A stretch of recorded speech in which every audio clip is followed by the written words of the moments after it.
C'est quoi? Quoi? C'est quoi? Quoi? Bah Nintendo, Ouais. leur boîte, elle a 15 ans. Pas plus? Non, non, 15 ans. La preuve, leur console, elle a des boutons. Je suis trop drôle. C'est con. Objection!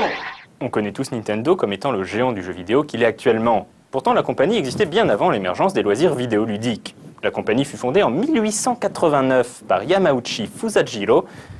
Oui, si c'est bien ça, je ne me suis pas trompé dans la prononciation, et faisait des cartes à jouer. Il s'agissait de cartes dessinées à la main pour un jeu nommé Hanafuda. D'ailleurs, le nom Nintendo fait directement référence au jeu de cartes, puisqu'il signifie « laisse les cieux décider de la chance ». En gros. Alors l'essor de Nintendo se produisit en 1949 avec l'arrivée de Yamauchi Hiroshi, donc le petit-fils, à la tête de la compagnie, à seulement 21 ans. En 1953, Nintendo devenait la première compagnie japonaise à produire des cartes à partir de plastique, ce qui lui permit de dominer le marché des cartes à jouer.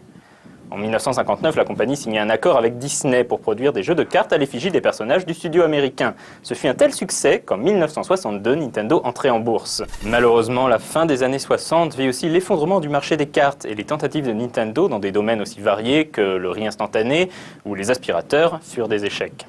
En 1965, Nintendo avait engagé un ingénieur nommé Yokoi Gunpei pour travailler sur ses chaînes de production de cartes à jouer. Mais Yokoi était aussi inventeur de gadgets à ses heures perdues. Yamauchi Hiroshi sut flairer le potentiel du bonhomme et le mit au travail sur des jouets électroniques. Comme chacun sait, Yokoi Gunpei serait quelques années plus tard le créateur des Game & Watch, puis du Game Boy.